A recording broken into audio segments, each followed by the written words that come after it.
சீமான் அவர்களுக்கு சமீபத்திய பிரச்சனை அப்படிங்கிறது என்ன சமீபத்திய பிரச்சனைன்னா இந்த விஜயலட்சுமி மேட்ரா? அவர் என்ன இப்போ பாலியல் வன்முறை பண்ணாரு? அதுக்கு ஆதாரம் என்ன? ஒரு பெண் புகார் கொடுத்துருக்காங்க, சரிங்களா? அந்த புகாரின் பேரில் நீங்க கம்ப்ளைண்ட் எடுக்கிறீங்க, ஆக்ஷன் எடுக்கிறீங்க. சீமான் மட்டும்தான் குற்றவாளி அப்படின்னு நினைப்பீங்க. ஆனா உண்மை இல்லைல்ல. என்ன அவர் கேட்டாருல்ல, அந்த கேள்வியில நியாயம் இருக்குல்ல. Luck is a big factor in movies. எனக்கு கொஞ்சம் நான் நடித்த முதல் படம் நல்ல பேர் வாங்கிடுச்சு. அப்புறம் நிறைய ஹிட்ஸு கிடச்சிது தமிழில். ஒரே ஒரு வருத்தம் என்னென்னா, நான் 8 இயர்ஸ் தான் நடித்தேன். எனக்கு ஒரு சின்ன கிசு ஒன்று வந்தது. வீட்டில் உடனே பேக்கப் பண்ணிட்டாங்க. எனக்கு ஜஸ்ட் ஏர்லி 20s. அப்போவே அவருக்கு 60 வயசு இருக்கும்னு நினைக்கிறேன். அவர் எனக்கு ஏதோ என்ன வச்சிருக்கிறாரு, வீடு வாங்கி கொடுத்துருக்கிறாரு. சமீபத்தில் உங்களை பற்றி சர்ச்சையான ஒரு விஷயம் என்னன்னா, தமிழகத்துல தெலுங்கு பேசக்கூடிய மக்கள் பத்தின ஒரு கருத்து நீங்க சொன்னது புதுவெளியில. நான் என்னங்க கருத்து சொன்னேன்? பயங்கர சர்ச்சையா வெடிச்சு. நான் என்ன கருத்து சொன்னேன்? நீங்க இப்ப சொன்னது பொய். கஸ்தூரி தெலுங்கு மக்களை விமர்சிச்சாங்கன்னு சொன்னாங்க, பொய். கஸ்தூரி தலைமறைவா இருக்காங்க அப்படின்னு சொன்னாங்க, அதுவும் பொய். கஸ்தூரி யார் வீட்டிலேயோ ஒளிஞ்சிருக்காங்க, தயாரிப்பாளர். நான் இப்போ சொல்கிறது நக்கல் மட்டும் இல்லை, ஏமாற்றம் கூட. நான் கமலை ரொம்ப எதிர்பார்த்தேன். நான் அவருக்காக நிறைய பேசியிருக்கேனே. அவருக்காக ஒருத்தர் வராமல் ஏமாத்தினார், ஒருத்தர் ஏமாத்தினார். இந்த மாதிரி ஒரு காலகட்டத்தில் ப்ரெஸ் மீட் எல்லாம் சீமானெல்லாம் ஒரு நாளுக்கு 3 தரம் ஆன்டிபயோட்டிக் மாதிரி ப்ரெஸ் மீட் கொடுத்துக்கிட்டு இருக்காரு. கமலஹாசனுக்கே ஏசியிலே இருந்து அரசியல் பண்ணுறாருன்னு சொன்னாங்க. விஜய் அவர்களுக்கு இன்னும் எங்கங்க அவர் வெளியவே வரலையேங்க. ஒவ்வொரு பிரச்சனைக்கும் வீட்டிலேருந்து அறிக்கை விடுறாரு. ஏதாவது ஒரு இதுன்னா வீட்டிலேயே மாலை போட்டு அங்கேயே ஃபோட்டோ எடுத்து அதை பப்ளிஷ் பண்ணுறாரு. மாநாட்டிலேருந்து இப்போ வரையிலுமே எத்தனை இஷ்யூஸ் நடந்திருக்கு. அண்ணா யூனிவர்சிட்டி இஷ்யூ நடந்திருக்கு, ஒரு பை எலெக்ஷன் நடந்திருக்கு. ஒரு ப்ரெஸ் கான்ஃபரன்ஸ் கொடுக்கறது இல்லை, அவர் பேசுறது இல்லை. அவருக்கு பதிலாக ஒரு பேப்பர் பிரிண்டட் வேர்ட் பேசுறது. இந்து தமிழ் இசை நேயர்களுக்கு வணக்கம். இன்னைக்கு நம்மளுடைய ஸ்பெஷல் கெஸ்ட் யார் அப்படின்னு சொல்லி பார்த்தோம்னா நடிகை கஸ்தூரி. ஸோ அவங்க கிட்ட அவங்களுடைய சினிமா பயணம் ப்ளஸ் அரசியல் சார்ந்தும் கேள்விகள் கேட்க இருக்கும், பேசலாம். வணக்கம். ஹாய் பிரியா, எப்படி இருக்கீங்க மேம்? I'm good. சூப்பராக இருக்கும். ஸோ எஸ், இப்போ நான் இன்ட்ரோவில் சொன்ன மாதிரி இன்னைக்கு முழுக்கவே நம்மளுடைய கான்வர்சேஷன் சினிமா அண்ட் உங்களுடைய அரசியல் பற்றி தான் கேட்க இருக்கோம். ஸோ ஃபஸ்ட்டு கொஞ்சம் லைட்டாகவே நம்ம ஸ்டார்ட் பண்ணிடலாம். இப்போ இப்போ தான் கஸ்தூரியோடைய அரசியல் முகம் நிறைய பேருக்கு தெரியும். ஆனால் அதுக்கு முன்னாடி ஒரு சினிமா நடிகையாக தான் பலருக்கும் அறிமுகம். நீ ஒரு நடிகை அப்படிங்கிற நீங்கள் நுழைஞ்ச காலகட்டத்தில் சினிமாக்குள்ளே நுழைஞ்சு ஒரு இடத்துக்கு வர்றது அப்படிங்கிறது சாதாரண விஷயம் கிடையாது இல்லையா? ஸோ நீங்கள் நுழைஞ்ச காலகட்டம் அப்படிங்கிறது உங்களுக்கு பர்சனலாக எப்படி இருந்துச்சு? அந்த இண்டஸ்ட்ரி எப்படி சஸ்டெயின் ஆனீங்க? ஃபர்ஸ்ட் ஆஃப் ஆல் ஏதோ ஒரு கனா மாதிரி இருக்கு. நம்ம பிளான் பண்ணி சினிமாவுக்கு வரல. பிளான் பண்ணதெல்லாம் வீட்டில் ஒன்று ஐஐடி இல்லைன்னா ஐஏஎஸ், இது 2 தான் வீட்டில். ஸோ நம்மளும் அந்த பாதையில் ஏதோ ஒரு இடத்துல போவோம் அப்படின்னு தான் நினச்சேன். My mom was a lawyer. ஆனால் நான் லாயர் ஆவேன் அப்படிலாம் நினைக்கல. வி ஸ்டார்டட் மாடலிங் சின்ன வயசில் I used to be an ugly duckling. அதுக்கப்புறம் திடீர்னு ஒரு நாள் நாட் அக்லி எனிமோர். கொஞ்சம் பார்க்குறதுக்கு ஒல்லியாக இருப்பேன். சின்ன வயசு ரொம்ப கேலி பண்ணுவாங்க. அந்த ஒல்லி தான் என்னை மாடலிங் கூட்டிகிட்டு போச்சு. ஸோ மாடலிங் அதுக்கப்புறம் உங்களை மாதிரி தான் ஆரம்பித்தேன். வண்டர் பலூன் அப்படின்னு குழந்தைங்க ப்ரோக்ராம் வரும் தூர்தர்ஷனில், எங்கள் ஜென்ரேஷன். அப்போது அதில் காம்பேர் பண்ண ஆரம்பித்து ஆங்கரை ஆரம்பித்து இப்போ மாதிரி ஒரு லியூக்ரேட்டிவ் ஜாப் கிடையாது. But anchoring was taking off in a big way at that time. Anchoring பண்ணி ஆங்கராக இருந்து சினிமா எக்ஸ்போஷர் நிறையா கிடச்சிது. ஸோ நிறையா சினிமாவா ஐயோ சினிமாவா அப்படிங்கிறதுலேருந்து சினிமாலேருந்து சினிமா தானே பண்ணலாமே அப்படிங்கிற அளவுக்கு நம்ம மைண்டு கொஞ்சம் கொஞ்சமாக மாறிடுச்சு. ஐ saw so many movies during that time. பாதி சினிமா ஃபங்க்ஷன் நம்ம தான் ஆங்கர் பண்ணுவோம். ஐ anchored the International Film Festival of India. அப்போது we got to see so many world wide மூவிஸ்லாம் பார்த்தப்போ வேர்ல்டு வைட் மூவிஸும் பார்த்தேன். அதனால சினிமா மேலே ஒரு காதலும் வந்துச்சு. எனக்கு ஆஃபர்ஸும் நிறைய வந்தது. அப்படியே ஆரம்பிச்சது தான். ஸோ உங்களுக்கு அந்த ஆங்கரிங் அப்படிங்கிற ஒரு விஷயத்துல சினிமாவை பார்த்ததுனால நீங்க உள்ள போகும்போதும் அந்த ஃபீல்டு அப்படிங்கிறது உங்களுக்கு கம்ஃபர்டபுளா தான் இருந்துச்சு அப்படின்னு எடுத்துக்கலாமா? எல்லாரும் இப்போ இப்போ வந்து யூடியூப்ல ஒரு 1000 காசிப்பு குப்பை குப்பையா பேசுறாங்கல்ல. அப்போ யூடியூப் இல்ல. ஆனா இந்த காசிப்பு குப்பையெல்லாம் அப்போ இருந்தது. சினிமாவுக்கு போனா அ ஒழுக்கம் போயிடும். குடிச்சு சீரழு ஆம்பளைங்கலாம் குடிக்காரங்களா, பொம்பளை பித்தர்களா, லோலாயிகளா மாறிடுவாங்க. பெண்கள்லாம் வந்து டோட்டலா வந்து அப்படியே கற்பிழந்து போயிடுவாங்க. இப்படி வந்து ஒரு பயமுறுத்தல் சொல்லுவாங்க. சினிமாவுக்கு போனா அப்புறம் கல்யாணம் ஆவாது அப்படின்னு ஒரு இது. இன்னொன்னு வந்து சின்ன வயசுல அவ்வளோ கஷ்டமான வேலை பண்ணணுமா? டீனேஜ் தானே அப்படின்னு. நம்ம ஃபேமிலியில சினிமால யாருமே இல்லையே அப்படின்னு ஒண்ணு. இப்படி 1000 கேள்விகள் வரும். பட் மாடலிங் ஆல்சோ ஏற்கனவே நம்மளுக்கு தெரிஞ்சது தானே. ஸோ அவ்வளோ எனக்கு அந்த மாரி பயங்கள் இல்ல. அண்ட் ஃபர்ஸ்ட்டு படம், செகண்ட் படம்லாம் தெரிஞ்சவங்களோட ஒர்க் பண்ணோம். அவங்க வந்து கேரண்டியா உங்க பொண்ணுக்கு நாங்க கேரண்டி அப்படின்னு சொல்லி தான் கூட்டிட்டு போனாங்க. ஸோ பிகினிங் வந்து நல்ல ஒரு எக்ஸ்பீரியன்ஸ் ஆயிடுச்சுன்னா, அதுக்கப்புறம்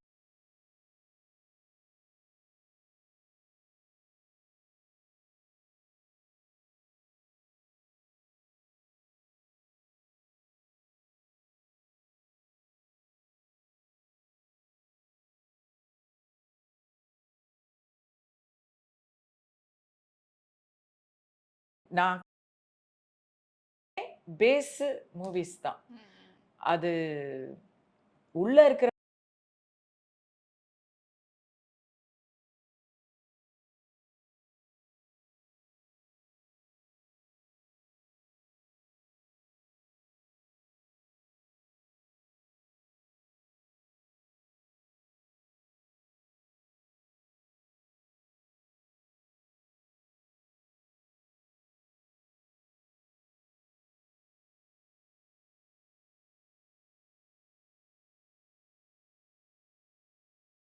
அது ஈஸியோ கஷ்டமோ அது ஒரு தனி டாபிக். ஆனா வந்து இந்த சினிமாக்குள்ள சஸ்டெயின் ஆகுறது அப்படிங்கிற ஒரு விஷயம் இருக்கு இல்லையா? அதுக்கு வந்து திறமை அ அதெல்லாம் இருக்கு. ஹார்ட் ஒர்க், உழைப்பு, திறமை இது இல்லாம எங்கேயுமே மேலலாம் வர முடியாது. ஒரு டெடிகேஷன் இருந்தா தான். சினிமா ரொம்ப கஷ்டம். You are in this field இல்ல. கேமரா முன்னாடி நீங்க இருக்கீங்க, உங்களுக்கு தெரியும். அம் அழகையும் பராமரிக்கணும். ராத்திரி பகல் வேலையும் செய்யணும். அம் சோறும் வந்து ரெஸ்ட்ரிக்டட். எல்லா லாங்குவேஜ்லயும் டயலாக் படிக்கணும். கொஞ்சம் மெமரி பவர் இருக்கணும். அண்ட் மேக்ஸிமம் பேஷன் இருக்கணும். இதெல்லாம் இருக்கணும். ஆனா, எல்லாத்துக்கும் மேல பிக்கஸ்ட் ஃபேக்டர் அதிர்ஷ்டம் இருக்கணும். ஐ வாஸ் கொஞ்சம் லக்கி. ரொம்ப லக்கியானவங்கலாம் இருந்திருக்காங்க. நான் அவங்கள பார்த்து பொறாமைலாம் பட்டுருக்கேன். அவங்க என்ன என்னை விட அப்படின்னு பொறாமை கூட பட்டுருக்கேன். But luck is a big factor in movies. இப்போ வந்து சினிமா பிரபலங்கள் வந்து அரசியலுக்குள்ள வர்றது அப்படிங்கிறது காலங்காலமா நடந்துகிட்டு தான் இருக்கு. ஸோ இருங்க சாரி அதுல முடிச்சிடறேன். Luck is a big factor in movies. எனக்கு வந்து கொஞ்சம் நான் நடித்த முதல் படம் நல்ல பேர் வாங்கிடுச்சு. அப்புறம் நிறைய ஹிட்ஸு கிடச்சிது தமிழ்ல. தெலுங்குல இன்னும் ஒரு குயிக் ரெக்கக்னிஷன் கிடச்சிது. அந்த மாதிரி கொஞ்சம் அண்டு ஒரே ஒரு வருத்தம் என்னென்னா நான் வந்து 8 இயர்ஸ் தான் நடித்தேன். அதுக்கப்புறம் நான் கல்யாணம் பண்ணிட்டு போயிட்டேன். எனக்கு ஒரு சின்ன கிசுகிசு ஒன்று வந்தது. வீட்டில் உடனே பேக்கப் பண்ணிட்டாங்க. கொஞ்சம் லாங் லாஸ்டிங்காக இருந்தால் சினிமாவில் டைம் அண்ட் பேஷன்ஸ் இருந்தால் இன்னும் நிறைய சாதிச்சிருக்கலாம். பட் உங்களுக்கு எதுவும் அந்த வருத்தம் இருந்துச்சா? இப்படி ஒரு கிசுகிசு வந்து நம்ம சினிமா கரியர் வந்து கொஞ்சம் டவுன் ஆயிடுச்சு அப்படிங்கிற எதுவும் வருத்தம் இல்ல இல்ல சினிமா கெரியர் டவுன் ஆகல. கிசுகிசுலாம் வந்தா இன்னும் ஓகோ அப்படின்னு ஏதாவது ஒரு எசகு பெசகா இந்த குண்டக்க மண்டக்க காசிப் வந்துச்சுன்னு வைங்க, அது சினிமால பப்ளிசிட்டி. உடனே ஹை அப்படின்னு ஆசைப்பட்டு கூட சில பேர் வந்து ஆஃபரோட வருவாங்க. Whether it is true or not. ஓ அவங்களுக்கும் இவங்களுக்குமா கனெக்ஷனா அப்படின்னு நினைச்சு கூட வருவாங்க. ஸோ அதனாலலாம் வந்து போகாது. வீட்டுல பயந்துட்டாங்க. ஐயோ கல்யாணம் ஆகாது. டெய்லி யாராவது ஒருத்தர் வந்து கல்யாணம் ஆகாதுன்னு சொல்லிட்டே இருந்தாங்க. 8 இயர்ஸ் இவங்களும் தாங்கினாங்க. இது வந்ததும் அதுவும் என்ன மாதிரி கிசுகிசுனா ஒரு கிழவரோட கிசுகிசு, ஒரு ஓல்டர் பர்சனோட. எனக்கு வந்து ஜஸ்ட் ஏர்லி 20s ஒரு அப்பவே அவருக்கு 60 வயசு இருக்கும்னு நினைக்கிறேன். அவரு எனக்கு வந்து ஏதோ என்ன வச்சிருக்கிறாரு, வீடு வாங்கி கொடுத்துருக்கிறாரு, துபாயில் செட்டில் பண்ணிட்டாருன்னு அந்த காலத்தில் ஒரு கிசு கிசு. அது யாருமே கேள்விப்படலை. ஆனால் எங்கேயோ ஒரு இடத்துல பார்த்த ஒரு நல்ல ஆத்மா வந்து எங்கள் வீட்டில் வத்தி வைப்பான்ல, முடிஞ்சிச்சு பேக்கப். ஸோ எஸ், இப்போ வந்து சினிமா பிரபலங்கள் அரசியலுக்குள்ள வருது அப்படிங்கிறது காலங்காலமா நடந்துக்கிட்டு தான் இருக்கு. ஸோ இப்போ ஒரு சாதாரண ஒருத்தர் வந்து அரசியலுக்குள்ள வர்றதுக்கும் பிரபலங்கள் வந்து உள்ள நுழையிறதுக்கும் என்ன மாதிரியான தாக்கம் வந்து மக்கள் கிட்ட இருக்கும் அப்படின்னு நினைக்கிறீங்க? அதெல்லாம் அந்த காலம்லாம் மறையறி போச்சுங்க. இன்னைக்கு யார் எம்ஜிஆர் ஜெயலலிதா சொல்லுங்க? அதெல்லாம் இப்போ இல்லை. சினிமாவிலேருந்து எத்தனையோ பேர் அரசியலுக்கு ஆண்டாண்டு காலமாக வந்திருக்காங்க. அதில் நம்ம சொல்கிறது வந்து ஒரு கலைஞர், எம்ஜிஆர், அம்மா ஜெயலலிதா அவங்கள தான் நம்ம சொல்கிறோம். ஏன்னா அவங்க தான் பிக்கஸ்ட் பெஞ்ச் மார்க்கு.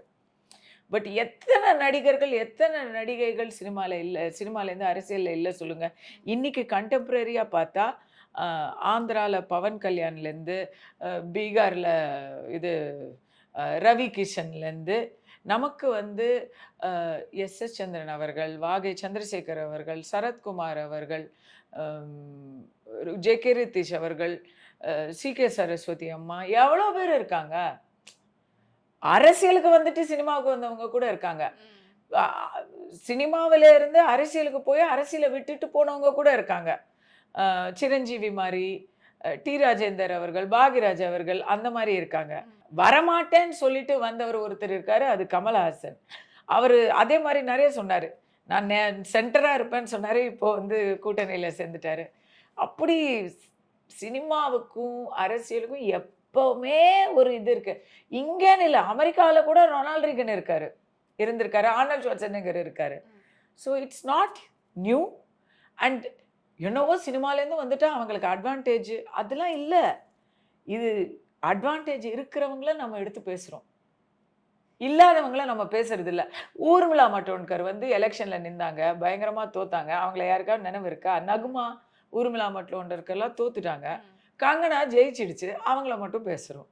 அந்த மாதிரி தமிழ்நாட்டிலையும் நிறைய பேர் இருக்காங்க, அவங்க பேர் சொல்ல வேணாம். இப்போ நீங்க சொல்லியிருந்தீங்க கமல் அவர்கள் வந்து அரசியலுக்கு வரமாட்டேன்னு சொல்லிட்டு வந்தாரு அப்படின்னு சொல்லிட்டு. சமீபத்துல ஒரு விழாவில் கூட சொன்னாரு, நான் வந்து தோற்ற அரசியல்வாதி அப்படின்னு எல்லாரும் சொல்லிடுறாங்க, நான் இதுக்கு முன்னாடியே வந்து இன்னும் கொஞ்சம் முன்னாடியே அரசியலுக்கு வந்திருக்கணும், வாக்காளர்களும் ரசிகர்களும் வேற வேற அப்படிங்கிற மாதிரி ஒரு ஸ்டேட்மெண்ட் வந்து வச்சிருந்தாரு. ஸோ இதை எப்படி பாக்குறீங்க? அவர் இன்னும் முன்னாடி வந்திருந்தா இன்னும் முன்னாடி ராஜ்யசபா எம்பி ஆயிருப்பாருல்ல, அதுக்கு அவர் சொல்றாரு.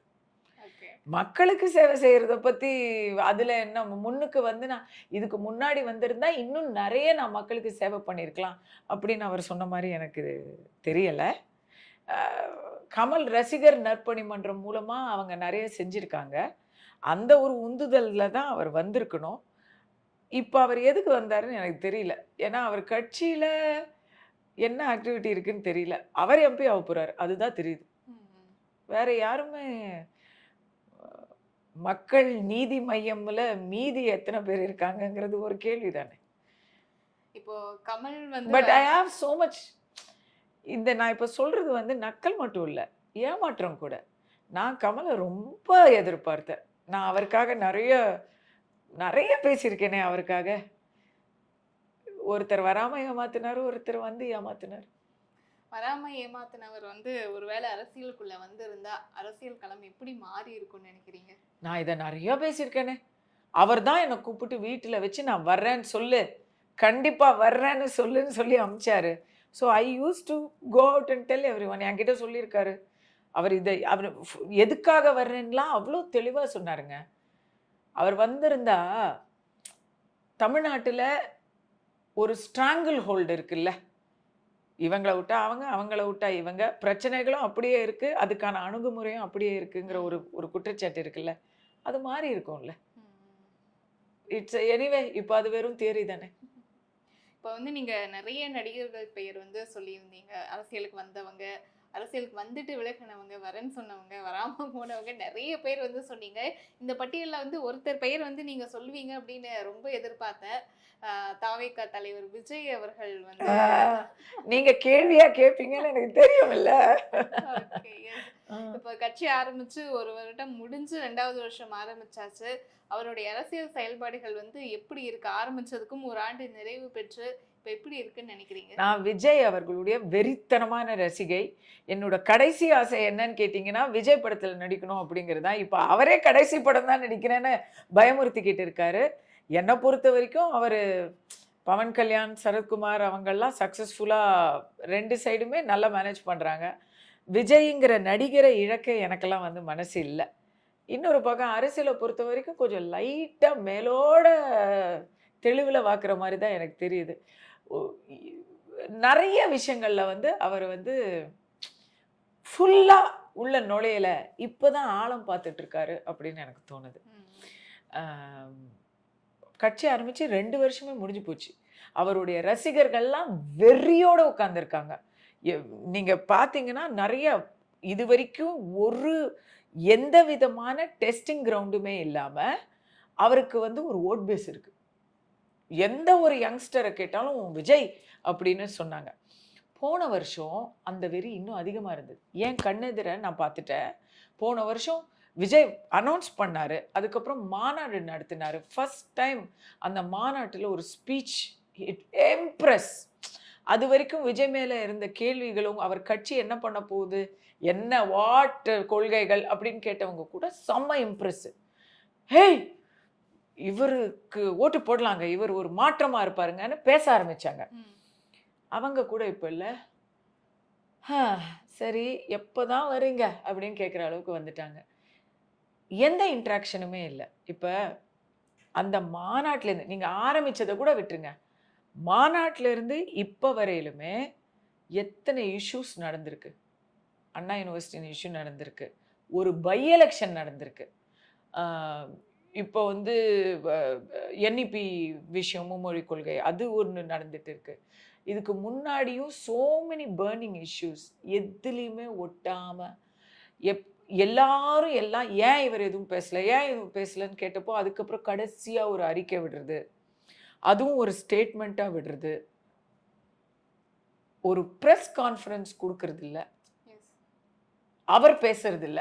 அவருக்கு பதிலா ஒரு பேப்பர் பிரிண்டட் வேர்ட் பேசுது. அதுல வந்து அவர் கையெழுத்து மட்டும் போட்டாரா, இல்ல முழுசும் அவரோட தாட்ஸான்னு யாருக்கு தெரியும்? அவர் பேசினா தானே தெரியும். இதுவரைக்கும் அவர் பத்திரிகையாளர்களை சந்திக்கவே இல்ல. சுண்டா நான் யாரு நானு? தீவிர அரசியல்ல இல்லல்ல நானு. நான் ஒரு அரசியல் அ செயல்பாட்டாளர், விமர்சகர் அப்படின்னு வைக்கலாம். நானே இத்தனை பேசுறேன். அவர் தலைவர் இல்ல. தலைவர் எவ்வளவு பேசணும்? இந்த இது 2 தரம் அவர் வந்து அந்த பிள்ளைங்களுக்கு படிக்கிற பிள்ளைங்களுக்கு 10th ஸ்டாண்டர்டுக்கு இதெல்லாம் குடுத்துட்டாரு. அந்த 2 இதுவும் பண்ணிட்டாரு. எந்த இடத்துலயுமே அவர் ஸ்ட்ராங்கா இதுதான் அப்படின்னு ஒரு டெஸ்ட் ஃபேஸ் பண்ணல. ம். நாம ஜெயிப்போம் அதெல்லாம் பேசுறாரு. பட் எங்க பை எலெக்ஷன்ல வேர் வாஸ் டிவிகே? ம். ஏடிஎம்கே புறக்கணிக்கிறாங்கன்னா அவங்க வந்து ஏற்கனவே சட்டமன்றத்துல இருக்கிறாங்கங்க. தே ஆர் த எதிர்க்கட்சி அவங்க. Second largest party. பிஜேபி புறக்கணிக்கிறாங்கன்னா அவங்க வந்து வயசுக்கு வந்தா என்ன வராட்டி என்ன அப்படிங்கிறது தமிழகத்துல நிலைமை. அவங்களுடைய குறிக்கோள் இ- அது இப்ப இல்ல. என்ன பண்ண போறாங்க? ஈரோடுல போய் அவங்க என்ன பண்ண போறாங்க? It is sitting Congress seat. அது டிஎம்கேக்கு போகுது. இவர் யாருக்கு எதிராக அரசியல் பண்றாரு? According to him against DMK and against BJP. டிஎம்கேவை தவிர்த்து என்டிகேயை தவிர்த்து அங்க யாருமே இல்லை. அங்க வந்து தோத்தா யாருமே விஜய குறை சொல்லியிருக்க மாட்டாங்க. ஆளுங்கட்சி ஜெயிச்சிட்டாங்கன்னு சொல்லிடுவாங்க. ஜெயிச்சிருந்தா எம்ஜிஆருக்கு அடுத்தது, அண்ணாவுக்கு அடுத்தது ஒரு ஜெயண்ட் கில்லர் அப்படின்னு அவரை சொல்லியிருப்பாங்க. ஏன் வரல? ஸோ எனக்கு வந்து அவருடைய இந்த மெத்தன போக்கு கொஞ்சம் கூட பிடிக்கல. ஒருவேளை பணமும் அதனால இருக்கு, பணமும் இருக்கு. ஆதவ அர்ஜுனாவும் பக்கத்துல இருக்காரு, புஷி ஆனந்தும் பக்கத்துல இருக்காரு. என்னதான் வேணும்? அவர் ரசிகர்கள் பூத்து பூத்தா வேலை செய்யறதுக்கு தயாரா இருக்காங்க. இன்னும் என்ன எதிர்பார்க்கிறாரு? ம்.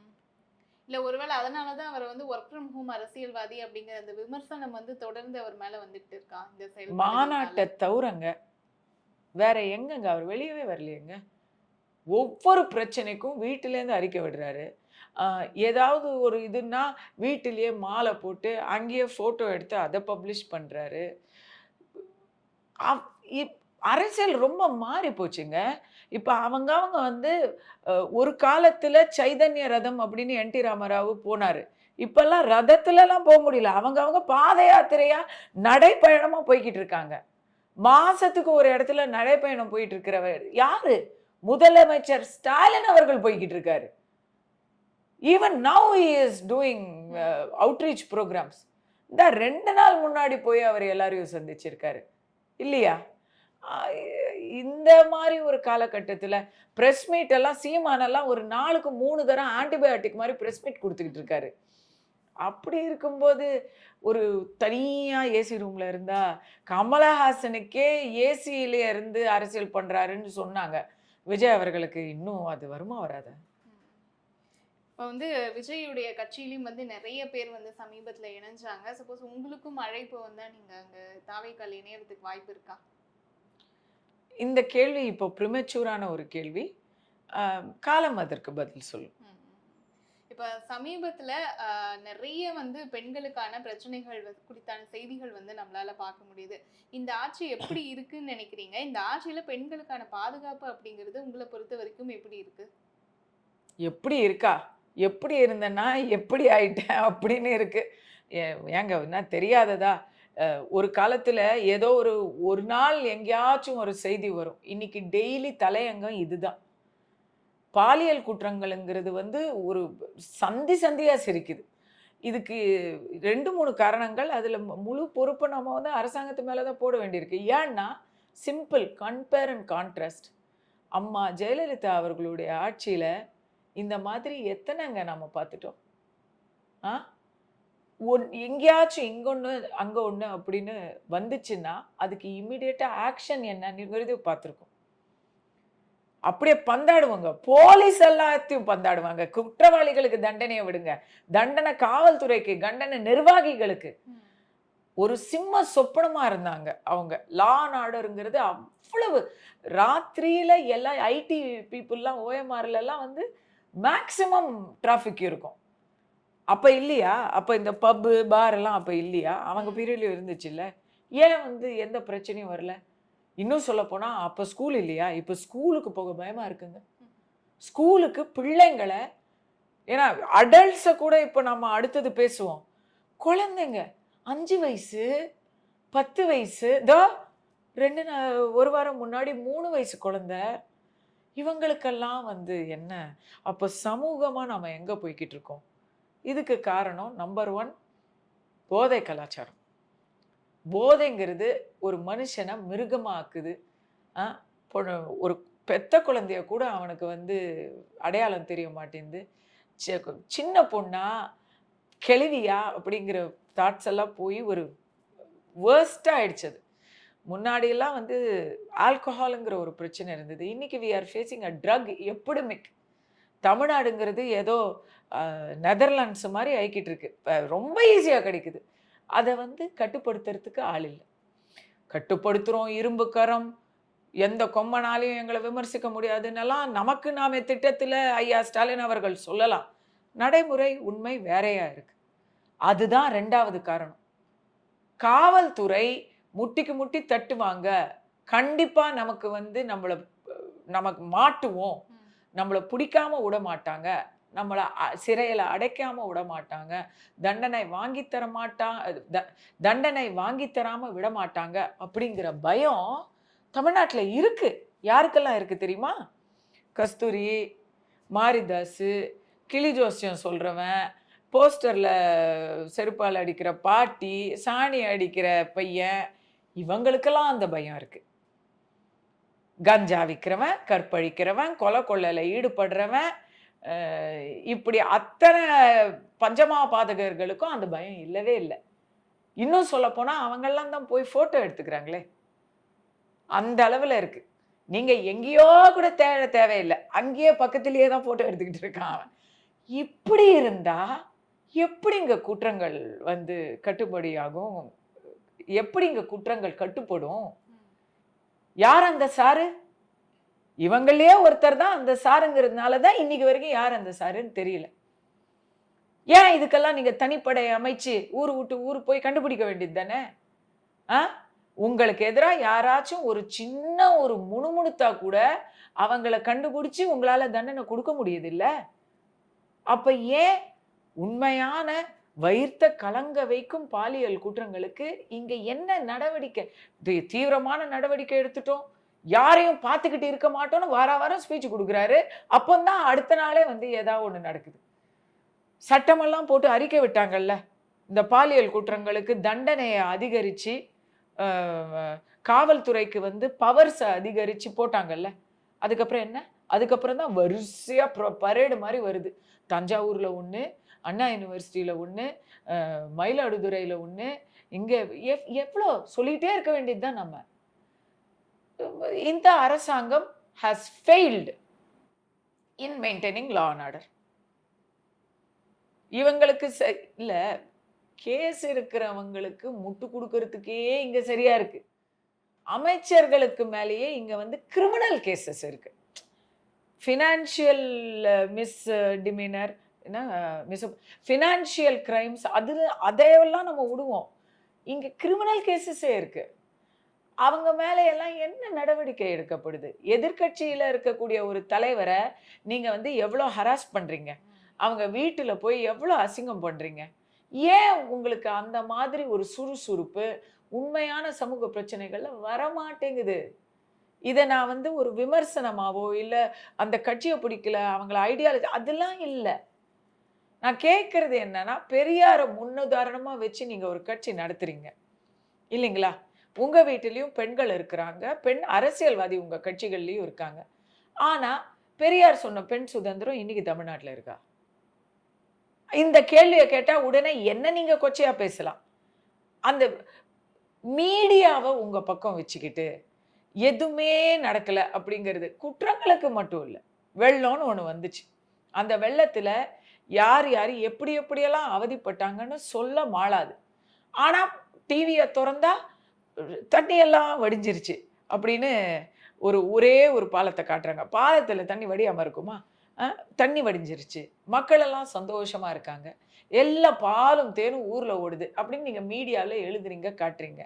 ஆனால் எங்களுக்கு தெரியுது இல்ல என்ன நடந்துட்டு இருக்குன்னு. இப்போ மாநில அரசு மேல உங்களுடைய அதிருப்தியை வந்து வெளிப்படுத்தினீங்க. இதே மாதிரி வந்து மத்திய அரசுடைய செயல்பாடு அப்படிங்கிறது உங்களுக்கு எப்படி இருக்கு? திருப்தி அளிக்கக்கூடியதா இருக்கா? தமிழ்நாட்டை விட்டு வெளியே போனீங்கன்னா மத்திய அரசை பத்தி வேற மாதிரி ஒரு பிக்சர் கிடைக்குங்க. நான் ஹைதராபாத்ல இருக்கேன். ஹைதராபாத்லயும் ஒரு எதிர்க்கட்சி அரசு தான் இருக்கு. 12 + இது ஒரு 2 14 வருஷமா எதிர்க்கட்சி அரசு தான் இருக்கு ஹைதராபாத்ல. ஆனா அவங்க இங்க மாதிரி அவங்க காசு தரல, அவங்க ஏமாத்திட்டாங்க, அவங்க தமிழ்நாட்டுக்கு துரோகம் செஞ்சுட்டாங்க அப்படின்னு இங்க ஒருத்தர் கத்துற மாதிரி அங்க யாரும் கத்துற மாதிரி தெரியல. அவங்க வந்து பாசிட்டிவா ஹேண்டில் பண்ணிட்டு போயிட்டே இருக்காங்க. அதனால அங்க சென்ட்ரல் கவர்மெண்ட் பிளான்ஸ் எல்லாம் என்ன இருக்கு, எப்படி எல்லாம் நடக்குது அப்படிங்கறத கண்கூடா பார்க்க முடியுது. எனக்கு ஹைதராபாத்ல ரோடு போடுறாங்க, இதை மெட்ரோ இப்போ ஆரம்பிக்கிறாங்க, எல்லாம் பண்ணிட்டு இருக்காங்க. தமிழ்நாட்டுல இன்ஃப்ராஸ்ட்ரக்சர்ஸ் வந்து நல்லா நடக்குது. ஆனா அதை விட அதிகமா காசு கொடுக்கல, அவங்க நம்மள வந்து எதிரா இருக்காங்க அப்படிங்கிற பிரச்சாரம் ரொம்ப ஜரூரா நடக்குது. எனக்கு தெரிஞ்சு வேலை வந்து ஆடுற மாட்ட ஆடி கறக்கணும், பாடுற மாட்ட பாடி கறக்கணும். மத்திய அரசாங்கம் மற்ற எல்லா ஸ்டேட்லயும் நல்ல பேரோட இணக்கமா இருக்கிற அரசாங்கம் ஏன் தமிழ்நாட்டில் மட்டும் அவங்க வந்து முரண்டு பிடிக்கிறாங்க அப்படின்னா, அப்போ அது அவங்க தப்பா இவங்க தப்பா அப்படிங்கிற கேள்விதான். இப்போ இப்போ இப்போ நீங்க சொன்ன மாதிரி வந்து மத்திய மாநில அரசுகளுக்கு இடையிலான, அதாவது தமிழக அரசுக்கும் மத்திய அரசுக்கும் இடையிலான ஒரு நல்லுறவு அப்படிங்கிறது வந்து பல பிரச்சனைகள் அதுல இருக்கு அப்படிங்கறது வந்து பார்க்க முடியுது. அதுக்கான தீர்வா வந்து நீங்க என்ன சொல்வீங்க? இல்லைங்க, பல பிரச்சனைகள் இருக்கான்னா அப்படிலாம் அவ்வளோ பிரச்சனையெல்லாம் இல்லை. அதை பிரச்சனை மாதிரி நம்ம பூச்சாண்டி பண்ணி காமிக்கிறோம். இப்போ மும்மொழி திட்டம் அப்படின்னு இப்போ வந்து அதுக்கு தேர்தல் மையத்தை வச்சு அரசியல் அஜெண்டா அது. ஏன் அப்படின்னு சொன்னீங்கன்னா, ஒரு இப்போ ஒரு ஸ்கூல்ல நம்ம இவ்வளோ ஃபீஸ் கட்டுறோம், ஹோட்டலுக்கு போய் நம்ம சாப்பிட்றோம்ல, ஹோட்டல்ல நம்ம நிறைய பணம் கொடுத்தா நிறைய பதார்த்தங்கள் எதிர்பார்ப்போம். நீங்க ஒரு ஐட்டம் மட்டும் போதும், அதுக்கு மட்டும் நான் வந்து பணம் கொடுக்குறேன் அப்படின்னு நினைச்சீங்கன்னா அது ஒரு வகை. புஃபே லஞ்சுக்கு போனீங்கன்னா எல்லாமே எது வேணா நீங்க சாப்பிடலாம்னு சொன்னா, எதெல்லாம் ஆப்ஷன் இருக்கோ எல்லா ஆப்ஷனும் கொடுக்கணும் அப்படின்னு நினைக்கிறது தான் நியாயமான ஒரு மென்டாலிட்டி. அப்போ பள்ளிக்கூடத்துலையும் அப்படிதாங்க நினைப்போம். பள்ளிக்கூடத்தில் எல்லாம் இருக்கணும். மேத்ஸு, சயின்ஸு, ஃபிசிக்ஸ் அது மட்டும் இருந்தால் பத்தாது. ஹிஸ்ட்ரி இருக்கணும், ஆங்கிலம் இருக்கணும், நம்முடைய தாய்மொழி இருக்கணும், நாட்டுடைய இது மாநில மொழி இருக்கணும், ஸ்போர்ட்ஸ் இருக்கணும், கல்ச்சுரல்ஸ் இருக்கணும், ஒரு டான்ஸு பாட்டுக்கும் ஒரு ஆப்ஷன் இருக்கணும், ஆர்ட் இருக்கணும், ஓவியம் அது இது எல்லாமே இருக்கணும் அப்படிங்கிறத தான் நம்ம ஸ்கூலில் கூட எதிர்பார்ப்போம். Including mainly government school. இன்னும் சொல்ல போனால் கவர்மெண்ட் ஸ்கூலில் நமக்கு சத்துணவும் கிடைக்கணும், நமக்கு பாதுகாப்பும் கிடைக்கணும், புத்தகங்களும் கிடைக்கணும், சீரடியும் கிடைக்கணும் அப்படிங்கிறது தான் ஒரு நல்ல பள்ளிக்கூடத்துக்கான, அரசு பள்ளிக்கூடத்துக்கான ஒரு நியாயமான எதிர்பார்ப்பு. அப்போ அங்கே ஒரு பள்ளிக்கூடத்தில் உங்கள் வேலை என்ன? கற்றுக் கொடுக்கறது. கற்றுக் கொடுக்க மாட்டேன், நான் இவ்வளோ தான் கற்றுக் கொடுப்பேன், அடுத்தது அது 2 நீ சொன்ன அதை நான் கற்றுக் கொடுக்க மாட்டேன்னு சொல்கிறது என்ன லாஜிக்கு? அது வந்து திணிக்கிறாங்க அப்படிங்கிற ஒரு விஷயம். இந்தி திணிப்புக்கு நான் மிகப்பெரிய எதிரி. இன்னும் சொல்ல போனா இந்தி எதுக்குன்னு கேட்குற ஆள் நான். எனக்கு இந்தி தமிழ்நாட்டில் இருக்கிறவங்க ஆங்கிலம் பிரமாதமாக பேசுகிறாங்க. அரசு பள்ளிக்கூடங்கள்லையும் ஆங்கிலத்துக்கு நல்ல முக்கியத்துவம் கொடுக்குறாங்க. தாய்மொழி கல்வியாக இருந்தால் கூட ஃபஸ்ட் ஸ்டாண்டர்ட்லேருந்தே ஆங்கிலத்தில் பயிற்சி கொடுக்குறாங்க. அதனால தான் இன்றைக்கி நாம் கூகுள்லேருந்து குளோபல் லெவலில் we are the leaders. Tamil people தான், தமிழ் லீடர்ஸ் வந்து எல்லா இடத்துலையும் சயின்டிஸ்டாக இருக்காங்க, பிஸ்னஸ் மேனாக இருக்காங்க. எல்லா சக்ஸஸுமே அந்த ஆங்கிலம்ங்கிற ஒரு குளோபல் ரீச்னாலங்கிறத நான் ஒத்துக்கிறேன். இந்தி படித்தா அப்படிலாம் குளோபல் ரீச்சில், இந்தி படித்தா இந்திக்காரனுக்கு வசதி. இப்போ நம்ம அப்படி தானே இருக்கோம். இந்தி படித்தா ரொம்ப நல்லது தான். யாருக்கு? நமக்கு இல்லை, இந்திக்காரனுக்கு ரொம்ப நல்லது. இப்போ இந்தியில் வந்து அவங்க சினிமாவெல்லாம் இப்போ தமிழ்நாட்டில் நம்ம தமிழ் சினிமா பார்க்குறோம், இந்தி சினிமா பார்த்தா அவனுக்கு இன்னும் கொஞ்சம் நிறைய கல்லா கட்ட போகுது. இந்தி பாலிட்டிஷியன்ஸுக்கு டிரான்ஸ்லேட்டர் அவசியம் இல்லாமல் அவங்க வந்து பெனிஃபிட் ஆவாங்க. இந்தி பெல்ட்லேருந்து வர்ற ஒர்க்கர்ஸுக்கு இப்போவே அப்படி தான் ஆயிடுச்சு. நம்ம வந்து அவங்க தமிழ் கற்றுக்குறாங்களோ இல்லையோ, நம்ம தான் பையா தோ சாய் தோ அப்படின்னு நம்ம தான் கேட்டுக்கிட்டு இருக்கோம்.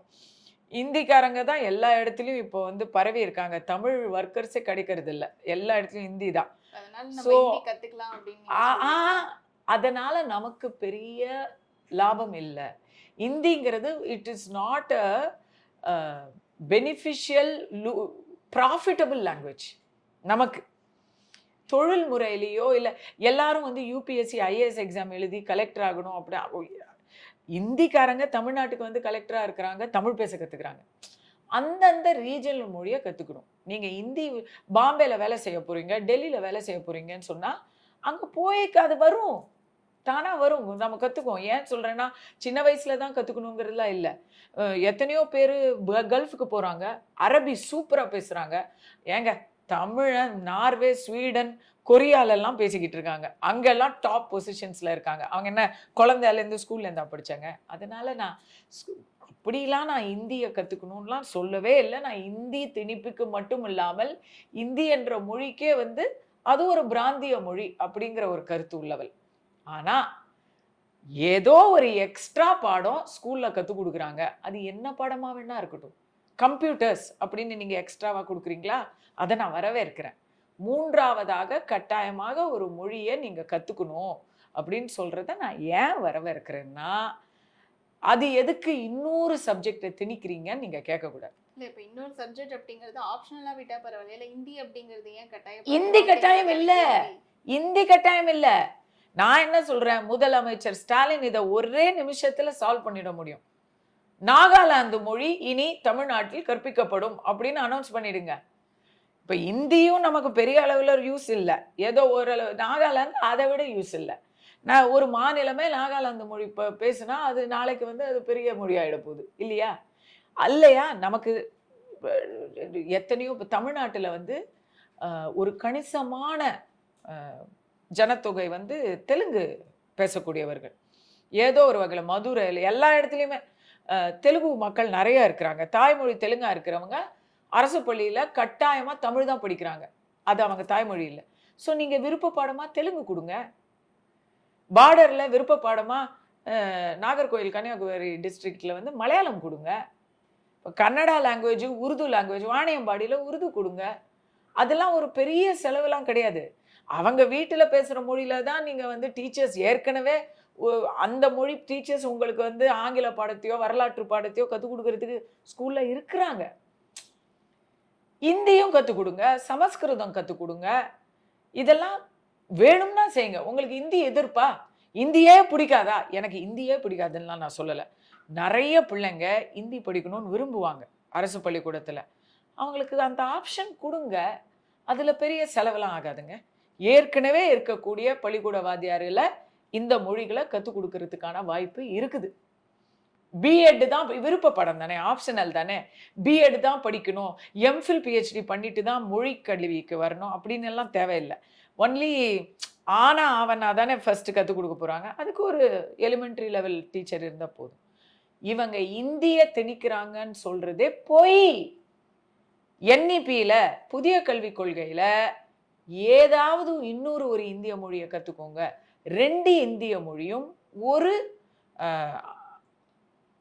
விதேசிய மொழியையும் ஒரு மேல்நாட்டு மொழியையும், மேல்நாட்டுன்னு சொல்ல முடியாது, அது கொரியா ஜப்பானா கூட இருக்கலாம்ல. ஸோ ஏதாவது ஒரு ஃபாரின் லாங்குவேஜ் 2 இந்தியன் லாங்குவேஜுங்கிறாங்க. அதில் என்ன தப்பு?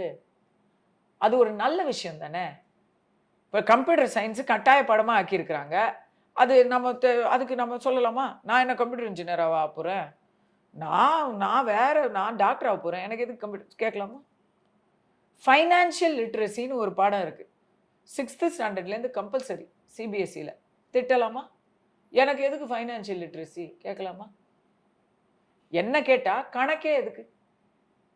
நீங்கள் கணக்கு பண்ணீங்களா? 10th வரைக்கும் கம்பல்சரியா? எல்லாருமே இது பண்ணது கம்பல்சரி. 10th வரைக்கும் கம்பல்சரியா?